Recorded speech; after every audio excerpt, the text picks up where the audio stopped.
Slaves as well, blacks under systematic oppression. Nabo could laugh, they could sing gospel songs in their camps, they could play games, they could.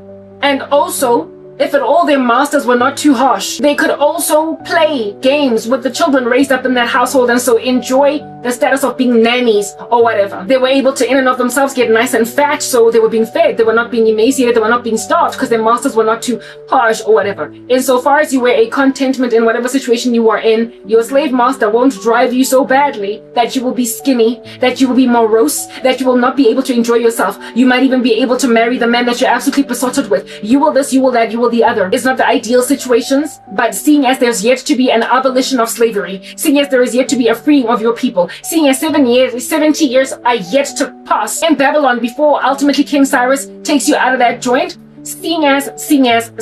Listen, make the best of your situation. May the Lord bless you and keep you. Make his face shine upon you. Be gracious. Yeah. Papa, let that be a thing. God knows how to bless in good times and in bad. The Lord knows how to exalt in sorrow and in lostness. God knows how to make the best out of your situation insofar as you will wear contentment. You will be able to laugh with a radiating smile, beaming, lighting up the entire room, entirely as a prisoner, comprehensively as a slave. Out here being treated as a second-grade citizen, you are supposed to have a better life than that. You are supposed to get better things than those, and yet you don't have them. So listen, life is gonna give you lemons. You don't gotta suck them unless you make lemonade. You don't have to suck those lemons. You can make lemonade. If life gives you lemons, make lemonade. The Lord is all about all that lemonade business. And if at all you don't want to make lemonade, you will grumble, you will moan, you will groan. And if at all you grumble, moan, and groan, you will go to Egypt, even though God tells you to stay in Jerusalem. If you moan and groan, you will rebel as a slave in Babylon and so get killed by Nebuchadnezzar. If you moan and you groan, you will be a very uncomfortable prisoner that feels entitled to your freedom when it is not coming. And so you will never win favor with the prison warden. And so he will not give you fattened portions of some edible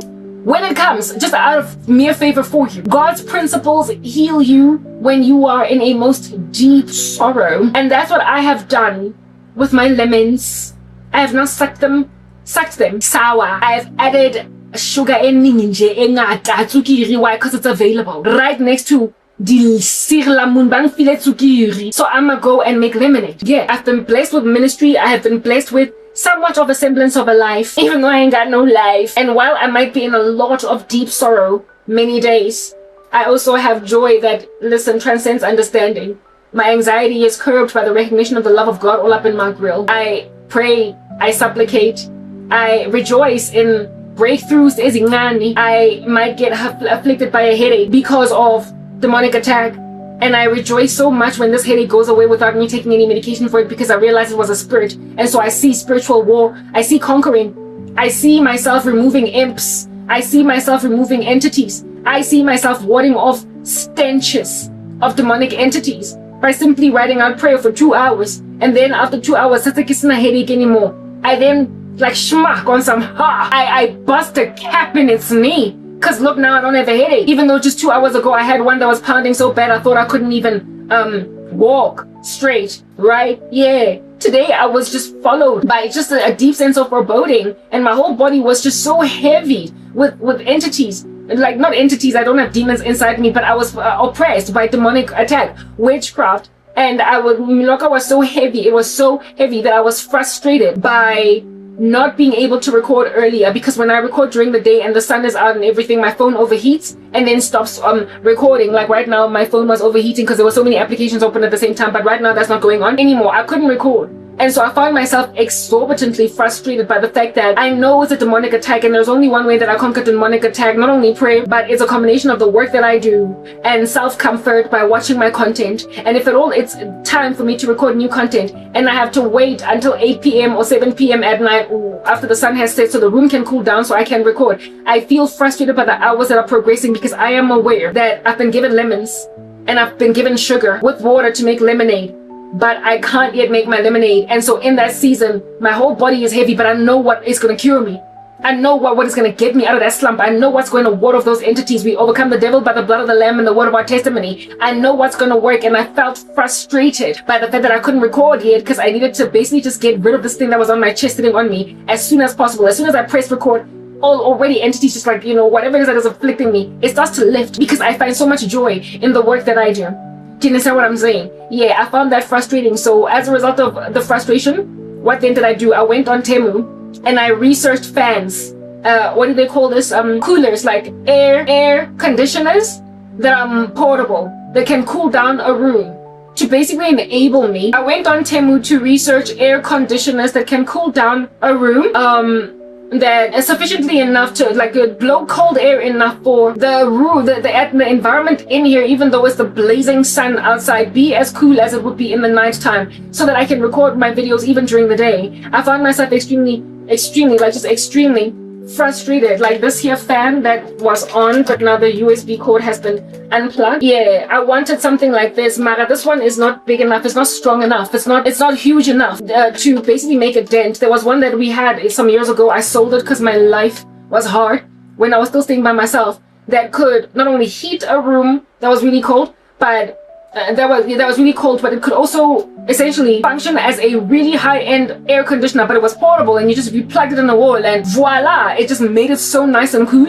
So I knew that it was possible to purchase an air conditioner of this nature, but it didn't come cheap. It was a gift from my sister to my mom and then handed down to me. So when I went to Macro to go and buy this one, I was expecting to buy a similar thing, but then this here sent me back like 350 rands at Macro. And when I finally was able to use it, I was disappointed that the air in the climate of very hot, stuffy, almost like a sauna room was not, like the conditioning power of it was not strong enough. So I needed something bigger. And thanks to Temu, you can now buy some very high-end, top-functioning things that would set you back a cool 1,500 or cool 2,000 rands at Macro. You can buy them for like 350 bucks on Temu. Like, Papa, it's a thing. Temu is just this like wonderful gem. So what did I do today? I realized that every so often when I'm super attacked and I can't watch my content because I'm here to record new content and I'm here to post new content, I am so depressed that I just have to write out. I ended up playing Candy Crush and it helped me a little bit, but I have to write out all this melancholy until like 7 p.m. and it's just too many hours for me to be sitting around not finding any edification with what I'm watching on YouTube or whatever. So I need to find something that as soon as I've moisturized my face and I've done my early start routine in the day, I'm finished with all that, I need to start recording videos, and I cannot do that if I don't get an air conditioner. And then I remembered that, listen, you found this excellent application that sells things for like really low prices, and while every so often you fear what the duties is going to be, it still does not compare when they deliver this particular thing that you bought. It won't compare to how much you would have spent for that same thing at Macro. So look for an air conditioner, and lo and behold, I looked for one, and even though I don't have money yet, because I spent my money already buying braided wigs and whatnot, I'm expecting money coming soon. I'm expecting money coming soon from my mom because she offered me an option to go with her on holiday at December. I was like, listen, I'm not going anywhere. Versus her giving me a whole chunk of money. So you're gonna spend Christmas by yourself. Listen, I've been doing that for years, so nothing new. Or you could come with me, Rego Cape Town. What do you want? I immediately was like, give me money, give me the money. And then the intention with the money was to buy my braided wigs because I wanted braided wigs. I spoke about those in my introductory video. You're gonna have to go and check it out when I was speaking about the cost of being a disciple, how it is that you can't have what you always want. And right now I want braided wigs and I can't afford them and it's frustrated, but hey, at least I've got other wigs. I was basically saying stuff like that, and then lo and behold, my sister then hoisted me with a couple of thou, and I was able to get like 2 braided wigs and right next to other jewels and whatnot. I was like, look at how God is enabling my ministry, look at how God is giving me what I asked for. And I felt like just in passing, thinking it's not gonna come, and then it comes. So I was expecting to buy my braided wigs Scott December, or like at the end of November, when my mother gives me the money that she's gonna give me in next year, because I don't want to go on holiday and ride with somebody that I want my own life, I want my own husband, I want my own children, I want to go on holiday with my kids, I don't want to go on holiday with you, like I want a life, like yeah. So I would much rather sit here and do the work of the Lord and focus on the things of the Lord, rather than go on holiday in an ecosystem that's just gonna waste my time, because I'm going to be grieved all the time, because the words of Christ are in my heart, they're in my stomach, and if I don't speak as soon as he gives them to me, I feel frustrated and I feel sad and forlorn, and I also can't stand that everybody's paying my way and everything. So I just need to be in a space where I feel safe. So no, I'm not going anywhere. I don't visit, I don't go. For as long as I don't have the life that I asked for, this is all I can do with any level of comfortability. Okay, so I said So I'm waiting for money, and I was expecting to buy braided wigs, but I was able to buy braided wigs this time around because money came at me at like a bat out of hell. I didn't expect it, and my sister was like, "Boo." It just came in my account. So because she decided to give me quite a chunky, handsome amount of money, I was like, I'm getting my wigs earlier than I thought. So now that the money that is coming in a few weeks from today is not going to go towards braided wigs, maybe one or two, but it's not going to entirely go towards braided wigs, I'm going to buy an air conditioner. I am going to get an air conditioner that is going to from Temu. I'm going to get an air conditioner that's going to make it possible for me to record my content during the day, in the heat of day, with this room being entirely cooled down. And if that air conditioner can be similar to the one that I used to have back in the day, then perfect. So I went into Temu today and I researched that, and I found quite a few that I already put in my cart, just to be able to go back to them when I'm finally able to, I guess, check them out of the cart and buy them. Yeah, I just put them in the cart. I put them in the cart so that next time I am beleaguered by a depth of sorrow in the heat of day and I have to wait 4-5 hours before I can basically start to alleviate my sorrow. Next time I have to face that, I won't have to face it, because now I'm gonna have an air conditioner. Long story short, I saw the lemons, but then I also realized that there was the lemonade of Temu, and so I have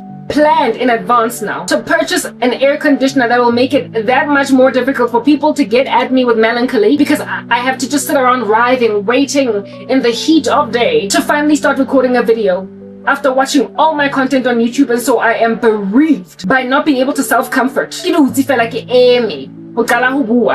I won't have to do that as soon as my air conditioner gets here. That is what it means when the Lord says, Babylon, build, give your children in marriage, marry, have children, great grandchildren, have children so that your children can have children, and so that your children can have children. Plant vineyards, because this here is what God has done in your life. He has judged you, and as a people having judged you, you're now in Babylon. You can either suck on the lemons and be all bitter that you're a slave when you were used to being free, or you can make like Joseph and offer your best services to Potiphar. And then when that goes awry, offer your best services to the prison warden, so you can have days in prison where you're smiling, playing basketball, playing cards, eating dessert in prison enough to get fat, working out if you want to. If at all you want to, as a slave in Potiphar's household, be the most regarded slave. Give your all to your slave master, that you might essentially have administrative powers, and so get a sense or a feel of what it used to be like back in the day when you were employed in an important capacity in corporate South Africa.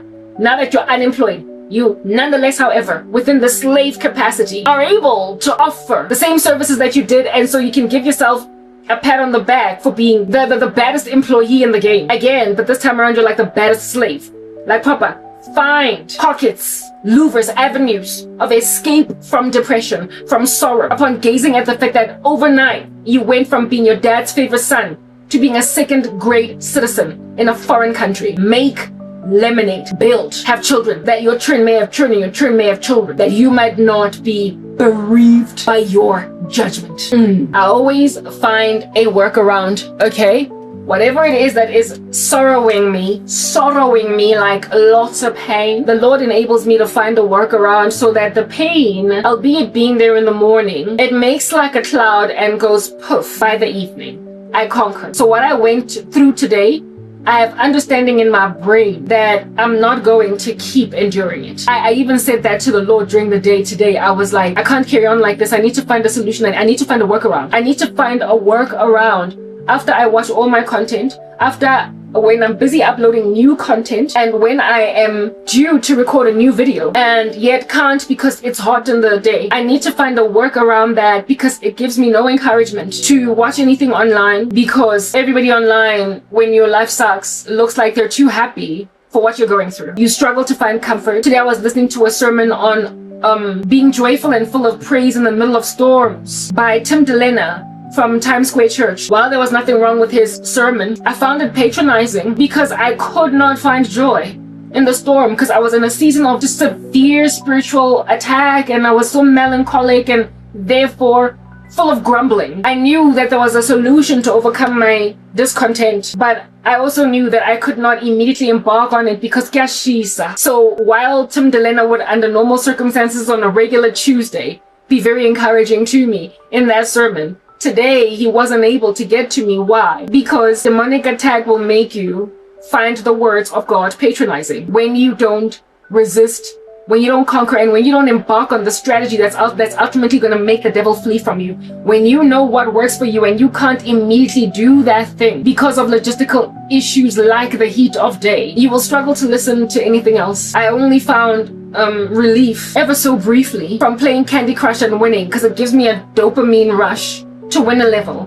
But as soon as I started losing levels again, I then got depressed all over again. But now I'm right as rain. As soon as the sun set and I took a shower and I started to get ready to prepare this work, joy was returning to me, because I was now about to embark on this thing that I must do in order to find the peace of Jesus Christ, in order to locate it where it is that I had hidden it underneath a bed. I went and I sought it out, because it's always there for us to get it, right? Always there. Listen, always there. So yeah, I found quite a lot of relief in my bones about finding fans from Temu, finding fans from Temu. And right now, like I said, they're just sitting in my cart. I haven't yet bought them, right? I haven't yet bought them. Listen, the situation was so bad that the fan, the one that goes, the loud, I have a really loud fan back there, but I can't record with it going and going and going.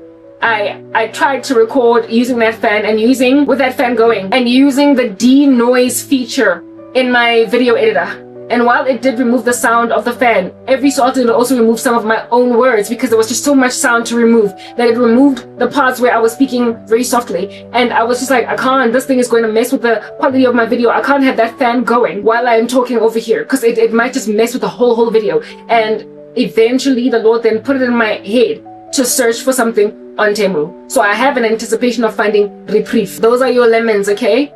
Those are your lemonades. Those are your sugars and your lemons and your waters. And it is your prerogative to find out why God gave you lemons, sugar, and water. You must know that you must squeeze the lemons, put them in water, and then add sugar. You have to figure out that you must make those ingredients. And if you don't, it is called you are not working out your own salvation with fear and trembling. You are grumbling, you are groaning, you are mumbling, and you are not finding the louvre of escape out of temptation that God has awarded you. He gave you lemons, but he also gave you water and sugar. Figure it out. Work out your own salvation with fear and trembling. Because grumbling and groaning and complaining against God and being all suicidal and deciding to kill yourself anyway, or deciding to go and fornicate, or deciding to settle, or deciding to do strange things, God is going to tell you you are without excuse, because all the other people that I gave lemons, sugar, and water that are now in my rest figured that they must mix them together and then make lemonade. I gave them everything they need in order to live a life in godliness.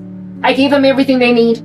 So strive to enter my rest. Work out your own salvation with fear and trembling. Many on that last day will try to enter in and not be able. I will not allow you to be tempted beyond what you are able. So gaze upon what it is that I have given you as a louvre of escape. So God gave me an anticipation of getting a fan in the future, and he also relieved me. Listen, he actually did that with Candy Crush. He made me win a cool like 7 levels in a row. And I was like on a roll. So because I was on a roll, y'all know how Candy Crush be out here giving you dopamine for free. Handing it out like it's like tickets at the concert of a person that doesn't even really entertain all that much. Yeah, Candy Crush it's really helpful. I even tried to see if I can't exercise. I even tried to see if I can't exercise, but that didn't quite give, because remember, my whole body has been knocked out as with like an axe. Okay, like a lumberjack, like these really heinously abusive men. They're like lumberjacks, and your whole neck is like a tree trunk, and they're just sawing away at it. So with that level of demonic oppression in my bones, I had no energy to walk. I had no energy to walk. And while in history, I have been able to conquer body lethargy to a certain point until I was able to break out with exercise, starting out really, really tired. I haven't worked out in months, so it was going to be really rough for me to try to break this thing, exercise. If I had already been working out, it would have been a feasible option. But right now, given that I was not planning on working out, but rather having a conversation, that was not going to work. So I tried, but I was literally limping around because the affliction was, my body was made very heavy. It was inebriated with all this demonic attack. So I had to wait. I had to wait, y'all, like all these hours. I had to wait, but by the time I started recording, y'all would not even know that I was going through hell on earth during the day. You wouldn't even know. Y'all wouldn't even out in these streets know. So I told you all that to let you understand, to make you see, know, whoever will be listening to me by the time you listen to me, because even though you might not be listening today, there will be people ultimately that will tune in to my witness, to my testimony. Listen, what life I endured as a child, or what life I lived as a kid, on the come up, young adult, all that jazz, contributed to the situation that I find myself in today. But because I gave my life to the Lord Jesus Christ at the age of 26 and a half, I have ever since then made lemons out of the consequences of bad decisions as a child. And my life is also a monument to explain what are the far-reaching, indeed, consequences of decisions that you make, even as a kid. There are people who are of the imagination that children, 13 years old, 12, 10, 14, can essentially do no wrong to a certain extent. It is even believed that kids all the way up until the age of 20 are going to heaven, that are within that, because that is what they imagine to be the age of accountability, because that was the age that God highlighted in the Bible with all of those kids that entered into the land flowing with milk and honey. But Mamela, the Bible prescribes code of conduct even for children, evidencing that they can hearken to the truth or not, evidencing that they can be condemned or not, evidencing that they can be punished for wrongdoing or not. One of the 10 commandments is, children, obey your parents, for this is the first commandment with a promise. Disobedience to parents is one of the disobedience to parents is one of the character flaws, the moral turpitude issues of the last days. So therefore, children's behavior, they are accountable to God in their unique capacity, even though parents ought to do better. In the heart of a child dwells a great deal of folly, but the rod of discipline drives it away from this child. So parents must steward their children's righteousness.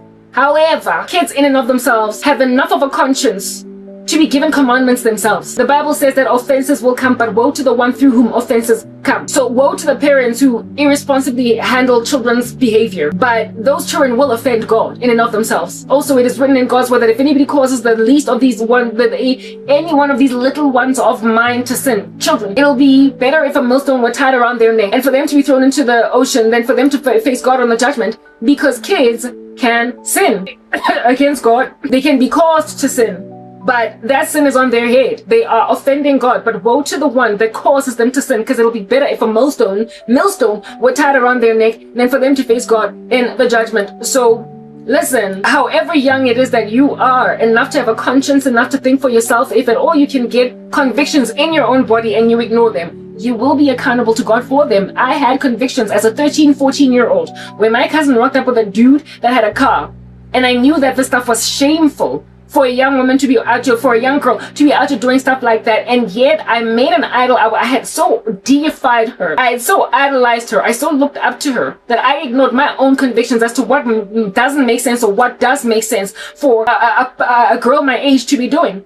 I frowned upon the ones in my school that were getting picked up by the goloi, and yet when my cousin rocked up in that same fashion, I did not frown upon her. So I made a decision as a child to disregard my own conviction set in favor of the idol that I had made out of my cousin. And today, listen, it is the tail behind me like I am a pet, an animal. It has followed me with consequences well into my adulthood. I am still enduring the ramifications of idolizing a cousin that I knew was out of line. Listen, I knew it. I was aware of the error of her ways, and yet I made a decision that popularity was more poignant and important to instruct than true sobriety. I was not duped, I was not mused, I was not dragged, I was not forced, I was not pushed, I was not insisted upon.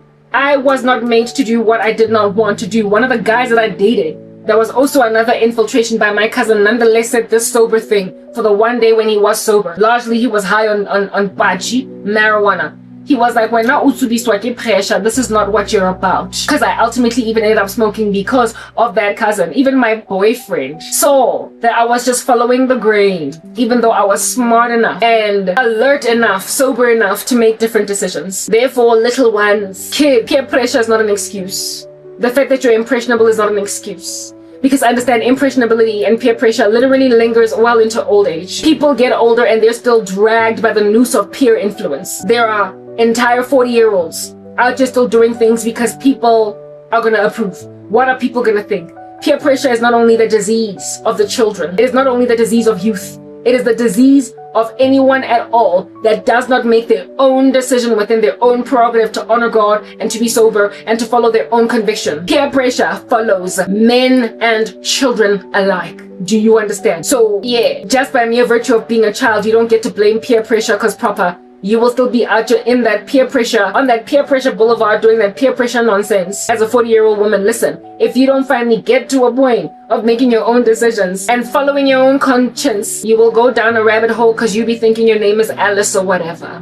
You'll go down that cancerous rabbit hole. Listen, it's going to be a thing. It's going to be a total thing. So here it is that I was chilling in this uneasy, uncomfortable, and exquisitely heinous boulevard of embracing all things nefarious as a child, and now we're in Leondale. I know it takes me forever in a day to get to a point, but I'm guessing to the point, baby. Listen, I know how to get to a point, baby. Don't come at me for meandering because y'all know I be getting to a point. Here it is that I am now go Leondale and this particular holiday. So listen, what I'm trying to get at is that if your parents don't discipline you as a child, you're still judgeable by God in your own unique capacity because you tend to have your own conscience that has told you volumes about what is wrong and what is right. So don't let yourself be raised when you've got negligent parents by crazy children who are your age as well. While my mother might have been negligent, kind of aloof, kind of divorced, kind of distant from whatever's going on with me, while she might have just left me to get raised by the air, I was smart enough to know what's giving in my bones. And so given that I already kind of figured that my cousin was a little awry, I still continued to follow her around. And now I was in grade 10 and yet again following her around. And I should have made a decision already in grade 8 when she was rocking out, when she rocked up in a car with a boyfriend. I should have at that stage made my own conscious decision that I don't want to do this. Like, I love her, she's my cousin. If she visits me, I'm cool. If I visit her, I'm cool, but I'm not doing what she's doing. Like, I'll hang out with her because I love her, but I'm not doing what she's doing. I could have just made that decision. I could have. Or I could have just distanced myself. There were a plethora of options at my disposal. So you can understand the difference in friends that I amassed for myself versus the ones that my cousin put in my life. When I did break my virginity, I lied. Just like my cousin. Like proper, like mother, like daughter, like father, like son, like cousin, like cousin. I lied to my friends, because most of them were still virgins. Pretty much, yeah, most of them were still virgins. It was me and one of my other friends, and I'm pretty sure that this one too was also lying. What do you call this? We're not virgins. Well, everybody else was a virgin. I'm pretty sure of it. Everyone else was not out here messing with guys. So out of my crew of friends, out of my 7 crew of friends, 3 of us were fornicating, lying to everyone that we were fornicating. And 2 of them dated guys from the school and they were fornicating with them, and it was just so easy to disprove or debunk their fornication. But nonetheless, they wanted to keep it a secret, so it is, we let it be. But I was able to hide it because of the fact that I never dated anyone in my school, and so never fornicated with anyone in my school. And so therefore no one could ever rock up. No boy could ever be like, oh, I'm hitting that. That could never happen. But 2 of my friends, Asha and Bona, they were debunkable very quickly, very easy. It was clear that they were having sex with their boyfriends. It was so obvious. It was just like crazy obvious. One of them, after matric dance, the matric dance after party, we went to this one friend's house, and she was locked in a bedroom with her boyfriend with whom she was in the same school. All of us were in the same high school. No, actually not really. He was like already out of matric. Like, he was 1 grade out of matric, but he was in the school when he was in Sir John the year before, so we knew him. Yeah, type establishment thing. Yeah, they disappeared in that bedroom for so many hours that everybody knew that, come on, like, please, like, yeah. My friend was a virgin. And I mean, I got mentally, because I knew my own folly. I knew Namuguti, just like her. We were lying to our friends about being virgins. We were. I broke my virginity when I was 17 in grade 11, and I was here because I knew it was wrong. That's what I'm getting at. I knew it was wrong. And like, just so you like, the friends that I used to hang out with, I get in really 7. 4 were virgins, 3 weren't. And we lied to the other 3. 1, 2, nearly 7 or 8. Listen, it was like a half and a half or whatever. Like, one of them was like a super religious Jehovah's Witness, and then the other one had a really strict dad, but I mean, really, that wasn't even it. She just was maintained. 4. Yeah, 4. No, 3 were not virgins, and then 4 were. So yeah, 3 were not virgins, 4 were, nearly 7. Nearly 7. 3 were not virgins, 4 were. I can't tell you. The first one to go was, I believe, the one on Abuamaka, about the boyfriend with whom she disappeared in the corner. And then the next one to go was me. And then the last one to go was the other one that was dating a guy in our class. Like, you can't lie. Oh my God. Listen, you're sleeping with a dude we're all in the same class. Not that this guy spread lies about her. Not that he basically told everybody that he was fornicating or whatever. He didn't. He wasn't like a jerk of that nature, but still, like, it was so obvious. Like, it was obvious because as soon as we got to Vit's first year, only then she starts telling us what they do together in the bedroom. Only then she starts sharing secrets about what they did together, because they stayed together for quite a long amount of time. And I remember thinking, listen, you've been at this since when grade 11. Really busy, man. Dala, don't act as if though you only broke your virginity first year of Vids, because we all wanted to pride ourselves in turning 18 and then only having sex. No one was, okay, there was one that was convicted that sex before marriage was wrong because she was a Jehovah's Witness, but the rest, we were just, and there was another one that I believe was just holding on to it because she was a Christian, but everybody else in Niflite was, I need to wait until I find the right guy. I need to wait until I find the right guy. I apparently found the right guy at 17, except it wasn't the right guy. It was peer pressure. And I'm getting to that story. And that first guy that had my body, still to this day, and how? Cousin, thank you, son. You know, when you had like proper, here is this girl that probably would have in her own volition, if she had met her own boyfriend or whatever, I was gonna hold out, like in the worst way, but because I was hanging out with chicks that were fornicating, I allowed myself to go out like that when I finally fell very head over heels in love with someone. Anyway, let's get back to the point. What I was saying is that decisions that you make as a child, you tend to know when they are messed up, and because you knew, more so are you without excuse, and more so can you not then groan and lament and bash your fist against God when those decisions are lambasting you, when those decisions are punching you in the face like a GBV monster, when those decisions come back to eat you alive like an anaconda, when those decisions make a decision to make out of you a monstrosity of future consequences. You must make like Job and say, naked I came into this world, naked shall I leave. God gave, now God took away, yet blessed be the name of the Lord. When calamities befall you because of either your sin or because God has placed you before the devil and said, have you considered my servant Job? However, for the reason that you made bad decisions in history and now God is making you a testimony for what these bad decisions mean in the future, they will follow you into a most deep future, a most far awayest future, a most distant like the horizon future. If at all God wants to use your testimony and your honesty to snatch kids out from the flames, he'll make you a 41-year-old woman that's still bearing the brunt of the decisions you made when you were 13. Listen, he'll make that out of your life. He will make you that monstrosity. And if at all you are that monstrosity, you will also be a deep encouragement. Given that you make lemonade out of lemons, he will make you a very, very deep encouragement to the encircling youth, okay? And anybody else at all that wants to grab all of your counsel. He will make you a deep encouragement, but in you being that encouragement, you will also be very broken because you are not living what you wanted to live.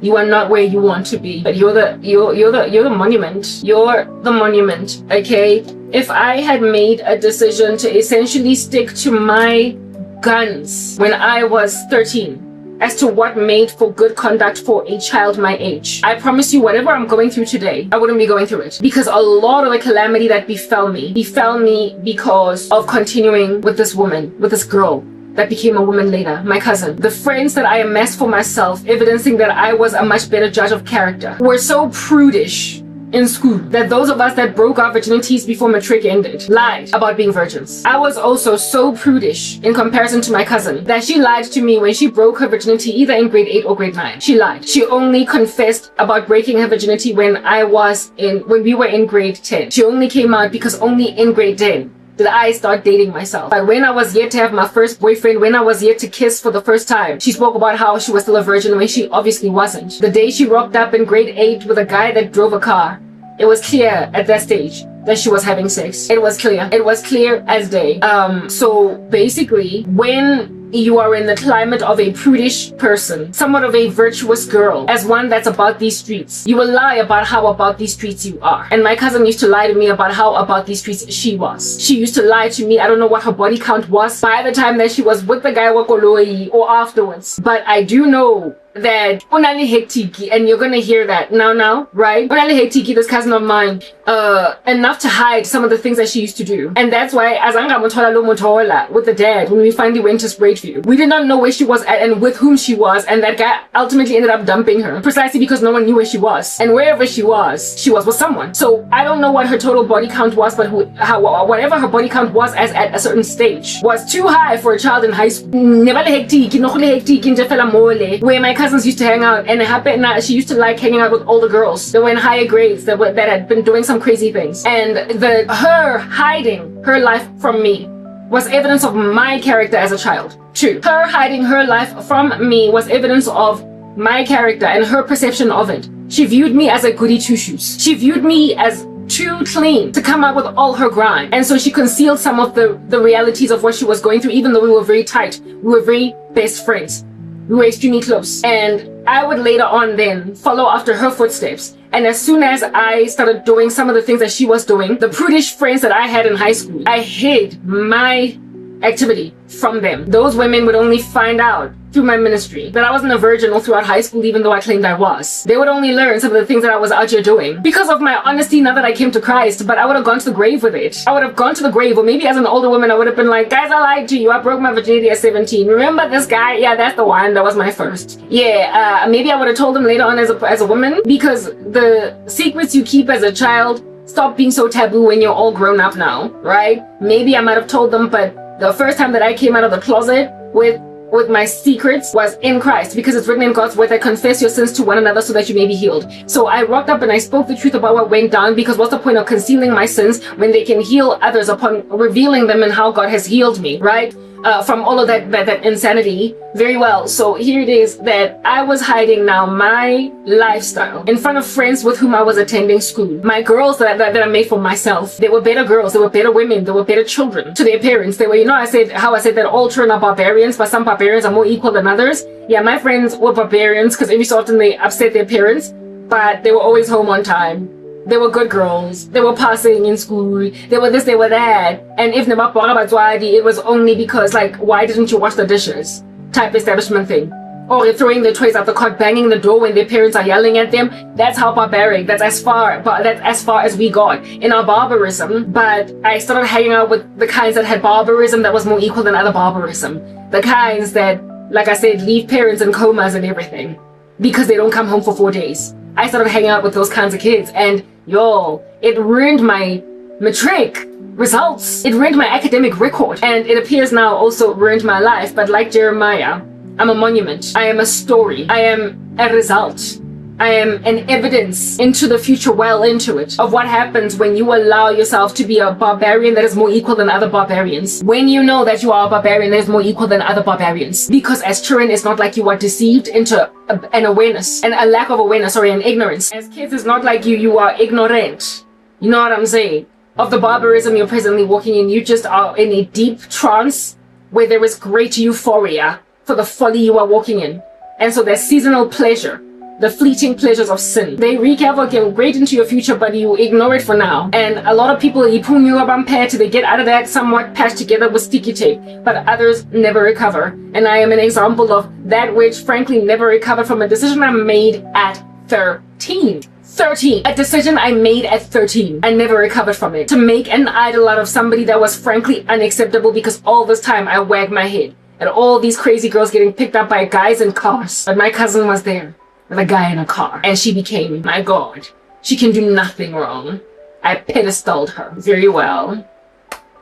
So now we're in Leondale, and all these convictions are still in me. They're still hanging 10 like a homie. But I'm still carrying on as normal. It's still business as usual. Karabo is still doing the same exact thing that she's been doing in these streets all these years. I'm hanging out with people that are not in my level, they're not in my league, and they're even lying about being virgins. I would come to learn that they're not. But I'm a virgin, and I'm an academic, and I'm loved by teachers, and I'm, listen, most likely to become head girl or deputy head girl in my school. And I'm hanging out with people that be out here feeling an easy grade like grade 8.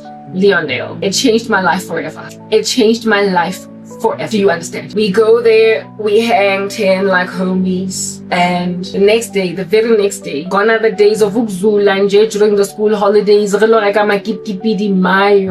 days of Ukzula, guys. Like up to that date, every time I visited my cousin, when we Zola the Kasi, we were Zola ring to go and what you might call this thing, Hana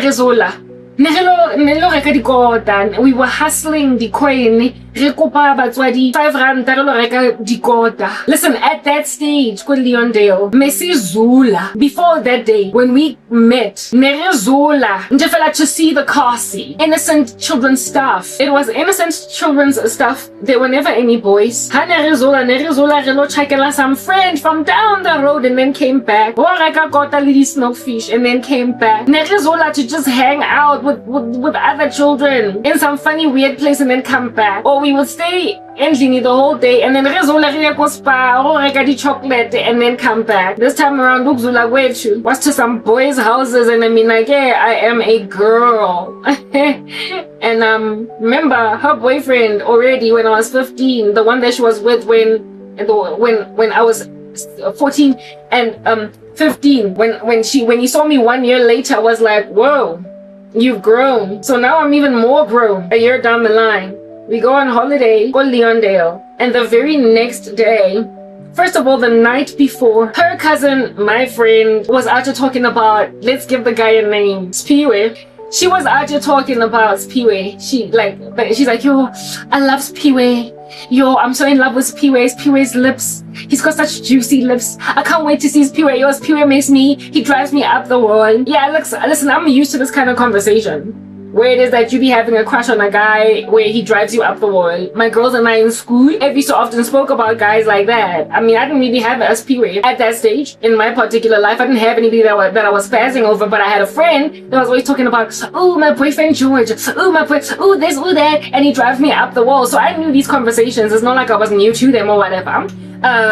Yeah, no, Mara, the level of detail all up in this Spiwe talk, like, yo, okay, so this chick is out just speaking about Spiwe, on something was Spiwe this, Spiwe's lips that, Spiwe that. And I'm like, yo, I come on as Spiwe go son. We'll see Spiwe.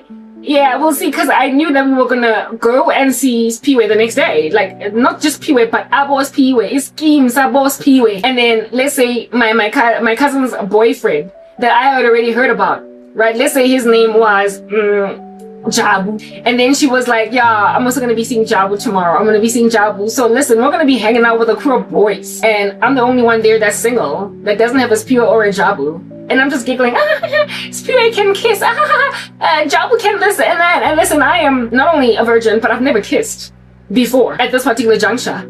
So the next day, I get most punching was Spiwe. And then the next morning, parents go to work. Goodbye, mama. Now it's school holidays. Abantwana abancane bazorava zalitrata zekasi. After koropaying the kitchen and washing some dishes, Yara para di Levi jeans arona, little Puma sneakers, out here like trapping the streets of some kasi. Leondale, I've never been to the east of Johannesburg. It's a wonder. Angazi mina umuntu that's ever lived in these. I've never been this side of town. And I've always underestimated any other place other than Johannesburg. So I was like, insofar as I'm with my cousin, I'll be happy. All holiday long. This time this time we zulad to the house of Spiwe. We went to a couple of Spiwe, dog, yo. And I told y'all that I was so shy as a child. I was very shy. I was always scared of people. Like, I was just very I was shy. Yeah, so my cousin was Papa. My cousin, what name did I give her? I said Homo's right. Homo's was Papa. And then this other girl, what did I give her a name? Patricia. I said she was Patricia, right? Yeah, Patricia wa Papa. Comment wa Papa, Patricia wa Papa. Hey, these two by Papa. La bantu ba here. Yeah, but and then hey, yo guys, hey, but I think my shyness might helped because then maybe I would have done a lot more dangerous things, right? Yeah. Okay, so we travel across the streets of Leondale. We go over a bridge, somewhere, and then we end up at another house in Leondale of Spiwe. I was like, this is bringing back so many memories. I'm getting so nostalgic just thinking. Spiwe. We get to Habos Spiwe. Hi guys, Batong. I've never seen so many guys. There were so many. There were so many. Yo, these guys, guys. And I get a school holiday. Won't go. Okay, so Spirit was in matric. Remember, we're in grade 10 now, right? Spirit was in matric. All those guys were either in matric or first year out of matric. They were all kids. They were all in school. So Bonke were on holiday. It was school holidays. And all of our parents were at work. So manje, when parents are at work, you're teenagers was easy. With kids, like with teenagers, like what? You know what was like? Remember Pina Elia Pharrell? Remember Pharrell's music video? I'ma take it back and take it, cause I love you. And then we try to take it. If anything, I think that song was kind of like the whole thing at the time anyway.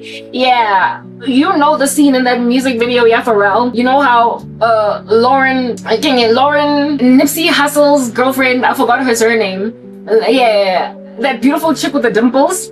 Yeah, and that other beautiful model girl like knocked on the door, and then Pharrell opens and like a party type setup thing, but it wasn't that packed like a party, but there were just so many guys, and there were no chicks. Well, there was this one chick that rocked up later on, like Mpinja from the hood, like such a beautiful chick. Yeah, but largely it was just a house in Abo guy that were hanging out together during the school holidays. Everybody in there was like 18, 19. Right? They were all in high school. Like everyone was in high school or just matriculated type establishment thing. And we were in grade 10 while Patricia was in grade 9 because she had failed a grade, right? So we're basically all peers, right? Nobody there is too old for anyone type establishment thing. Anyway, whatever, cool, we walk into that house, we go, and indeed, is thinking, oh, the chicks are here, go cool. And there's like Lauren London and the other chick banging, but instead of it being two chicks, it's three, because plus karabo type setup thing. We go in there, and I mean, like, yeah, I'm tall and I'm slender, right? I've been tall and slender all my life, and I started to look some kind of decent, and from around grade 9, so I think I was pretty. Anyway, whatever, I can't move here because I'm so scared. I'm so shy.